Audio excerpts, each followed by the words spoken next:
Hey guys, this is Eric Bramlett with Bramlett Residential.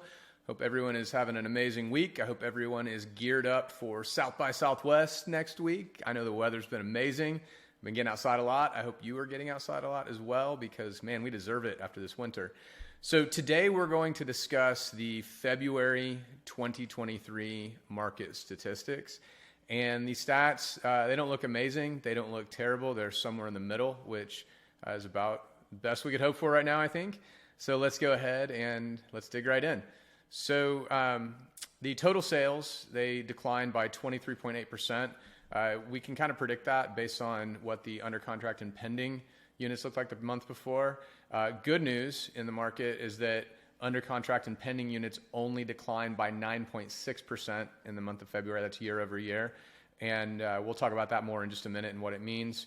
The average sold price dropped by a decent amount. It dropped by 11.2%, and that's more than we've seen in quite some time. We'd probably have to go back to 2008 or something like that to see price declines like that. Reason why we're not sweating that is right now we are looking at leading indicators. Leading indicators will be more along the lines of the under contract and pending, and then pricing indicators are going to be month over month pricing. Month over month pricing actually declined by 4.4%. Which is obviously much better than 11. It's still not what we wanted to see. We wanted to see things continue to flatten, if not tick up a little bit. But success, progress is never a straight line. Hopefully next month we'll see flat and possibly see it tick up a little bit. In terms of market expectations, so what looks good is that MOI, months of inventory, are at 4.04 months. That's considered a balanced market. But average days on market, how long sellers can expect it to take for them to sell their properties at 72 days, and that's a far cry from February 2022, where it only took 25 days and there's 0.6 months of inventory. We have the City of Austin statistics here, which I won't run through line by line, but City of Austin, it behaves a little bit differently than the Metro. Main reason is that pricing is a little bit more expensive, and then also there is not nearly as much new construction activity. So pointing that out, whenever we go back to the under contract pending, down 9.6%, which is great. Under contract pending was actually down 22% whenever you look at resales only. And the reason for that is that builders are gobbling up a lot of the demand. They have a lot of inventory. They're, dang near fire selling it. And we're going to see them gobble up a lot of the demand until they run out of that inventory. So let's look at the year over year contract declines and why it's great news.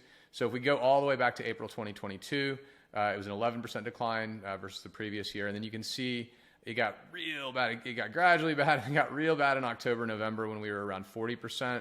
And then it started getting better. And whenever you look at that on a line chart basis, you can see, okay, it got bad, a little bit better than real bad down in October, November. And then it's been steadily improving as buyers are entering the market.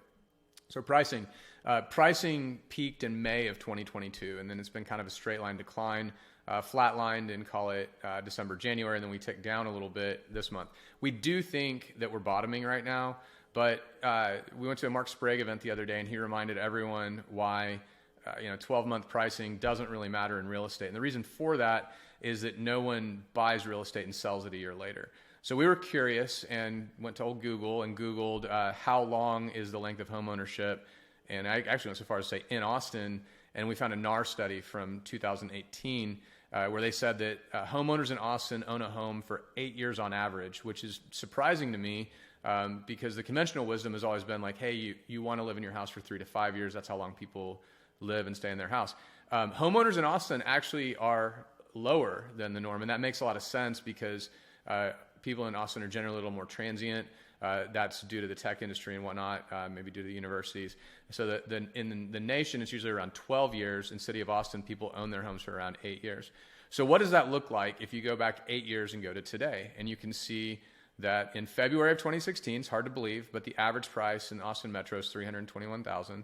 And then we zoom forward to February 2023, and the average price is $540,000. So if you bought 8 years ago, and then you own the home for the average length of time, then you sold it, doing pretty well. I can't do the math that quickly in my head on the total average, but we did do the math on a spreadsheet, and the average annual appreciation in that time was 6.6%, which is phenomenal. That's really great.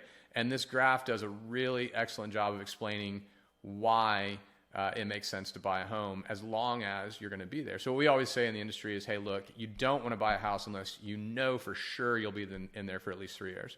If that's not the case, you should just rent, literally.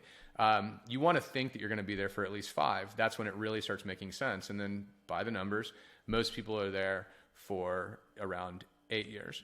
So that was really interesting. It was very insightful. We really enjoyed that event. We're going to send a newsletter about it as well. Hope everyone enjoyed this. If we can help in any way, shape, or form, please reach out to us. You can Google Eric Bramlett. You can Google Bramlett Residential. You can get to us for sure, and we can definitely help you out in your situation. And then back to what's most important. I hope everyone's getting outside in this amazing weather because it's really, really nice. I'm Eric Bramlett. I hope you have an awesome rest of your week, and I hope you have an awesome South by next week. Thanks so much.